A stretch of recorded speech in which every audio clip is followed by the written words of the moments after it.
சுந்தரர் சொல்லுகிறார், பிழையே உன்னை சொன்னாலும் அதுவே பொருளா கொள்வோனே. எனக்கெல்லாம் தேவார திருவாசகம்லாம் ஒன்னும் தெரியாதுங்க. எனக்கு ஆனா அவனாவ கூட தெரியாது. ஆனாலும் பாடணும்னு ஆசையா இருக்கு. நான் திருவாசகத்தை பாடிக்கிட்டே வந்தேன். 2-3 இடத்துல பிழையா பாடிவிட்டனே. நமச்சிவாய வாழ்கிறது பதிலா நமச்சிவாய வாழ்கன்னு சொல்லிவிட்டேன். தப்பா? இல்ல அதுக்கும் அருள் செய்வாராம். நீ பிழையே செய்திருந்தாலும் அதற்கு ஒரு 1/2 மார்க் போட்டு உனக்கு அருள் செய்யக்கூடிய எளிவந்த தெய்வம் சிவபெருமானை தவிர, தமிழ் வேதத்தை தவிர வேத எதுவும் கிடையாது. ஆனா வேத மந்திரங்கள் அப்படி அல்ல.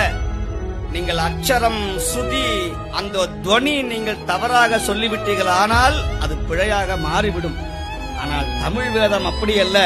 நீங்கள் பிழையாக பாடினாலும் நிச்சயமான அருளை தரக்கூடிய ஒரே வேதம், ஒரே மறை, தமிழ் மறையாகிய திருமுறைகள் 12 திருமுறைகள்.